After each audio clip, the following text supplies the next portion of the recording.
함께 나눌 말씀은 계시록 12장 1절에서부터 6절까지의 말씀까지만 보도록 하겠습니다. 전체 말씀 봐야 되는데 6절까지의 말씀까지만 함께 보도록 하겠습니다. 계시록 12장 1절에서부터 6절까지의 말씀입니다. 한 절씩 교독하도록 하겠습니다. 1절 제가 먼저 읽겠습니다. 하늘에 큰 이적이 보이니 해를 옷 입은 한 여자가 있는데 그 발 아래에 달이 있고 그 머리에 12별의 관을 썼더라.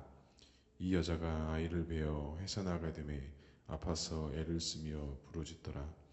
하늘에 또 다른 이적이 보이니 보라, 한 큰 붉은 용이 있어 머리가 7이요 뿔이 10이라. 그 여러 머리에 7 왕관이 있는데 그 꼬리가 하늘의 별 3분의 1을 끌어다가 땅에 던지더라. 용이 해산하려는 여자 앞에서 그 해산하면 그 아이를 삼키고자 하더니 여자가 아들을 낳으니 이는 장차 철장으로 만국을 다스릴 남자라. 그 아이를 하나님 앞과 그 보좌 앞으로 올려가더라. 그 여자가 광야로 도망하매 거기서 1260일 동안 그를 양육하기 위하여 하나님께서 예비하신 곳이 있더라. 아멘. 오늘도 말씀과 기도를 제나오는 성도님들을 사랑하고 축복합니다. 본문의 말씀을 통해서 하나님의 귀한 은혜가 있기를 주님의 이름으로 간절히 축복합니다. 마이크가 좀 울리죠? 네, 이게 FX라는 그 임팩터가 지금 켜져 있어가지고 아마 울리는 것 같습니다. 제가 미처 확인을 못했네요. 양해하시고 들어주시면 감사하겠습니다. 오늘 본문부터는 이 교회에 관한 핍박과 언약의 말씀들을 담고 있습니다. 그 11장 마지막에 보면 하늘의 성전이 열리고 언약궤가 보였다고 마무리가 되면서 이 12장에서는 하늘의 큰 이적이 이제 보이기 시작한다라고 시작하면서 말씀이 시작됩니다. 그런데 오늘 말씀에서 중요하게 봐야 될 부분이 몇 부분이 있는데 그 부분을 중심으로 말씀을 나누고자 합니다. 첫 번째로는 해산하는 여인이라고 1절에 보면서 이적이 있다라고 이렇게 말씀합니다. 여기서 이적이라는 것은 일반적으로 성경에서 말하는 어떤 병 고치는 일들, 어떤 우리 눈에 보여지는 이런 그런 것들을 이야기하는 것이 아니라 여기서 이적은 어떤 일의 사인이나 표적을 의미하고 있다라는 것이죠. 그러니까 눈에 보여지는 뭐가 탁탁 이루어지는 것들이 아니라 어떠한 상징들, 어떤 표현들을 표적들을 의미하고 있다라는 것입니다. 그러니까 다시 말하자면 본문에 기록된 이적은 최종적으로 나타날 중요한 일을 보여주기 위한 이적이다라고 이렇게 말씀하고 있는 거예요. 그러니까 예수 그리스도가 이 땅에 오실 때에 말세의 때에 나타날 중요할 의미적인 것들을 담고 있다라고 이렇게 보면 될 것 같습니다. 그러면서 해를 입었다라는 표현 역시 태양의 옷을 입었다라는 표현으로 이 여자가 아이를 해산하기 위해서 애를 쓰고 있다. 그래서 2절에 보면 이 여자가 아이를 베어 해산하게 되매 아파서 애를 쓰며 부르짖더라 라고 이렇게 말씀하고 있습니다. 이와 같은 표현은 이사야에 보면 그 아수르 제국에서 신음하던 유대인들을 표현할 때 그 고통과 같은 단어들로 표현되어져 있다라는 것이죠. 그렇다면 이와 같은 문제들은 과연 그렇다면 누가 해결할 수 있는가? 이런 고통과 이런 핍박에서 이것을 해결하고 이 열쇠들을 풀어갈 자는 누구인가? 5절의 말씀에 보니까 이렇게 말씀합니다. 여자가 아들을 낳으니 이는 장차 철장으로 만든 만국을 다스릴 남자라. 그 아이를 하나님 앞과 그 보좌 앞으로 올려가더라 라고 말씀하고 있습니다. 여기서 철장으로 만국을 다스릴 남자는 바로 예수 그리스도를 나타나고 있는 것이죠. 그렇다면 해산하게 되어 애를 쓰며 부르짖는 여인은 누구일까요? 단어적으로 해석하면 우리가 마리아라고 볼 수 있지만 이사야 26장 17절에 보면 이렇게 말씀합니다. 여호와여, 잉태한 여인이 산기가 임박하여 상고를 겪음에 부르짖은 같이 우리가 주 앞에서 그와 같으리니 라는 말씀이 있어요. 카톨릭에서는 이 여자를 마리아로 해석을 합니다. 그런데 이거를 마리아로 해석하기 시작하면 6절이 해석이 안 돼요. 6절에 보면 어떻게 말씀해요? 그 여자가 어디로 도망간대요? 광야로 도망간대요. 근데 마리아는 예수님을 낳고 나서 광야로 도망간 사실이 없습니다. 그렇기 때문에 이 여인을 마리아라고 해석하면 안 되고 많은 성경 해석자들은 이 여인을 교회와 이스라엘로 해석을 하고 있습니다.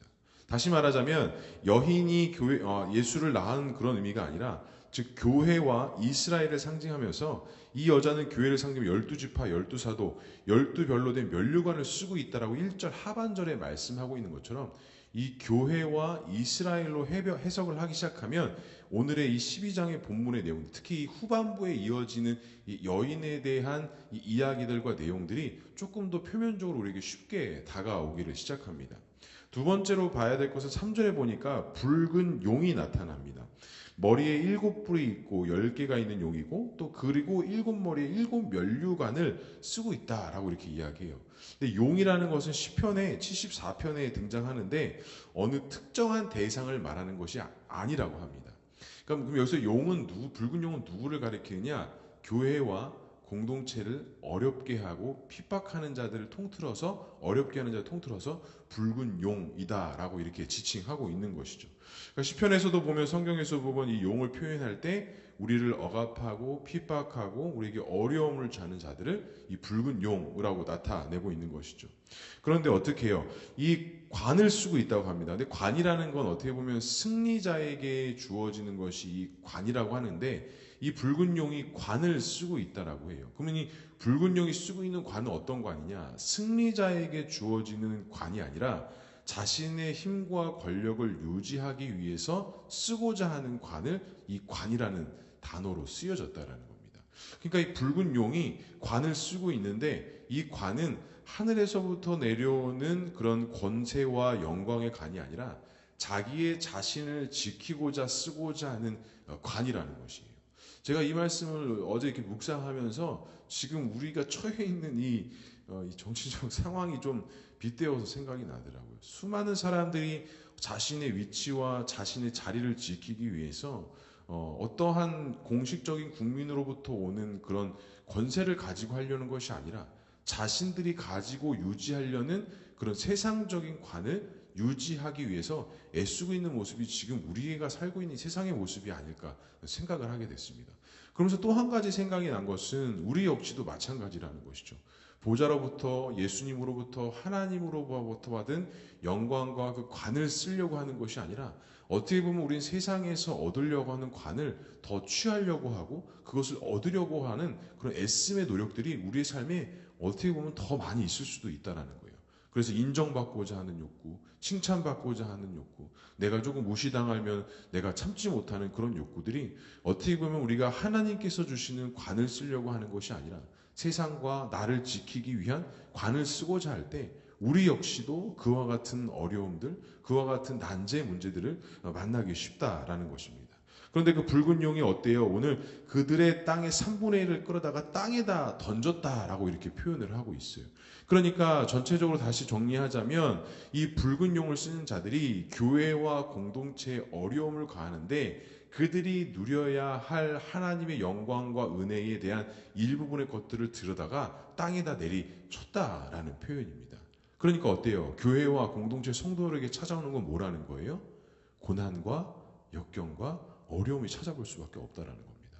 그런데 그럼 우리 이제 6절이 그러면 해석이 됩니다. 그 여자가 광야로 도망하매 거기서 1260일 동안 그를 양육하기 위하여 하나님께서 예비하신 곳에 있더라. 자, 그럼 그 여자가 이제 교회와 공동체라고 했습니다. 교회와 공동체가 어디로 도망갔대요? 광야로 도망을 갔대요. 자, 광야는 어떤 곳이죠? 광야는 물이 없습니다. 아주 뜨거운 햇빛밖에 없어요. 그렇기 때문에 그 광야에서는 우리는 힘들고 어려운 삶을 만날 수밖에 없다라는 것이. 하지만 그 광야가 우리에게 주는 교훈은 정말 많이 있습니다. 자, 우리 말씀 한 구절 찾아볼게요. 신명기 8장 2절에서부터 4절까지의 말씀 찾아보겠습니다. 구약성경 신명기 8장 2절에서부터 4절. 자, 우리 한 목소리를 함께 읽어보겠습니다. 내 하나님 여호와께서 24년 동안에 내게 광야의 길을 걷게 하신 것을 기억하라. 이는 너를 낮추시며 너를 시험하사 내 마음이 어떠한지 그 명령을 지키는지 지키지 않는지 알려 하심이라. 너를 낮추시며 너를 줄이게 하시며 또 너도 알지 못하며 내 조상들도 알지 못하던 만나를 내게 먹이신 것은 사람이 떡으로만 사는 것이 아니요 여호와 입에서 나오는 모든 말씀으로 사는 줄을 내게 알게 하려 하심이라. 24년 동안에 너의 의복이 해하지 아니하였고 내 발이 부르트지 아니하였느니라 라고 말씀하고 있습니다. 그러니까 이스라엘이 경험한 광야에 대해서 하나님께서는 그것은 너희들에게 피난과 핍박과 역경과 어려움이 있는 것이 아니라 크고 놀라운 비밀들을 어디에서 알 수 있다라는 거예요? 광야에서 알 수 있다라는 거예요. 그러니까 다시 요한계시로 넘어오자면 그 붉은 용이 하나님의 백성 교회가 누려야 될 그 축복과 은혜들의 일부분을 땅에다 내리쳤지만 교회들이 그것들을 당하는 것이 광야로 나아간 삶이지만 그 광야를 통해서 교회와 공동체 성도가 알 수 있는 것은 분명하다라는 거예요. 그것이 헤아려 하는 것이 아니라 우리는 그곳에서 하나님의 놀랍고 신비로운 비밀들을 알 수 있다라는 것입니다. 우리가 뒷부분의 말씀들을 다 나누지 않았지만 오늘 하루 돌아가셔서 7절부터 17절까지 말씀을 묵상하시면서 이 여인을 교회와 공동체 성도로 생각하시고 말씀을 쭉 읽어가시면 정말 이 12장 후반부의 말씀이 되게 은혜가 됩니다. 그 중에서 10절과 12절에 보면 이렇게 고백을 해요. 이제 우리 하나님 구원의 능력과 나라와 또 그리스도의 권세가 나타났으니 우리 형제들을 참소하던 자 곧 우리 하나님 앞에 밤낮 찬소하던 자가 쫓겨났고 또 우리 형제들이 어린 양의 피와 자기들의 증언하는 말씀으로써 그를 이겼으니 그들은 죽기까지 자기들의 생명을 아끼지 아니하였도다. 12절까지 읽겠습니다. 그러므로 하늘과 그 가운데 거하는 자들을 즐거워하라. 그러나 땅과 바다는 화 있을진저 이는 마귀가 자기들 때가 얼마 남지 않은 줄을 알았으므로 크게 분내어 너희에게 내려갔음이라 하더라 라고 말씀합니다. 분명한 승리와 약속을 말씀하고 있는 것이죠. 그러니까 그 광야의 삶 속에서 우리가 패망의 길, 희망이 보이지 않는 길을 걸어가는 것이 아니라 반드시 승리하고 하나님의 역사가 나타나는 일들이 그 광야에서 나타난다라는 것입니다.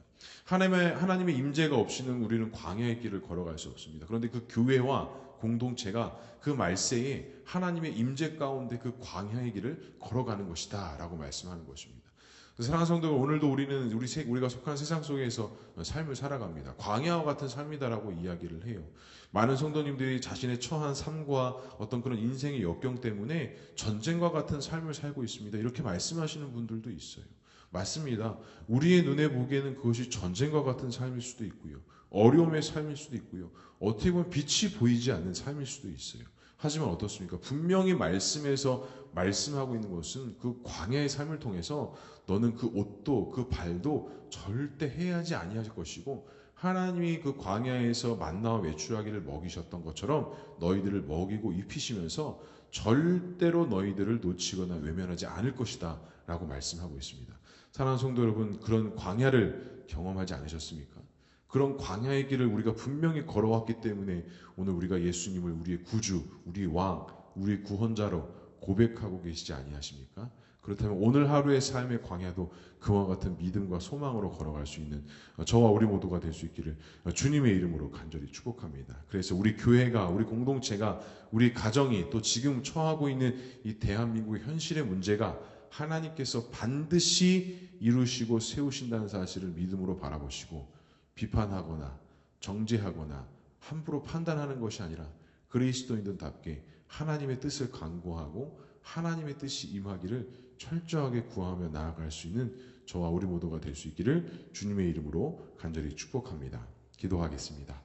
사랑과 은혜가 충만하신 하나님 아버지, 우리를 넘어뜨리려고 하고 이 세상을 넘어뜨리려고 하는 이 붉은 용과 같은 상황들과 사람들이 너무나도 많이 있음을 보게 됩니다. 하나님, 하지만 하나님께서는 그 붉은 용이 승리하는 것이 아니라 예수 그리스도가 이 땅에서 오셔서 핏값으로 우리를 구원하신 그 구원의 은혜로 말미암아 끝내 하나님의 뜻은 성취되고 하나님이 승리하실 것이다라고 말씀하셨습니다. 우리를 보호하시고 인도하시는 그 하나님께서 그 광야에서 우리를 놓치지 않고 우리를 불꽃 같은 눈으로 지켜 보호하신다고 말씀하셨사오니 오늘 하루의 삶도 우리가 주님 앞에 맡겨드리오니 주님 우리를 보호하시고 인도하셔서 하나님의 능력 가운데 거하며 나가는 우리 모두가 될 수 있도록 주님 인도하여 주시옵소서. 광야는 우리에게 하나님의 은혜와 축복을 알 수 있는 곳이다라고 말씀하셨습니다. 크고 놀라운 비밀을 알 수 있는 곳이라고 말씀하셨습니다. 그리고 그 광야에서 절대로 우리가 해하거나 죽지 아니한다고 말씀하셨습니다. 하나님, 혹시라도 이 광야 가운데 있는 우리 자신들의 마음들이 있다고 한다면 주님께서 그 마음을 품어주시고 세워주시고 이끌어주셔서 승리하는 삶을 살아갈 수 있는 우리 모두가 될 수 있도록 주님 인도하여 주시옵소서. 하나님께서 함께 하실 것을 믿사오며 이 모든 말씀 예수 그리스도의 이름으로 기도합니다. 아멘.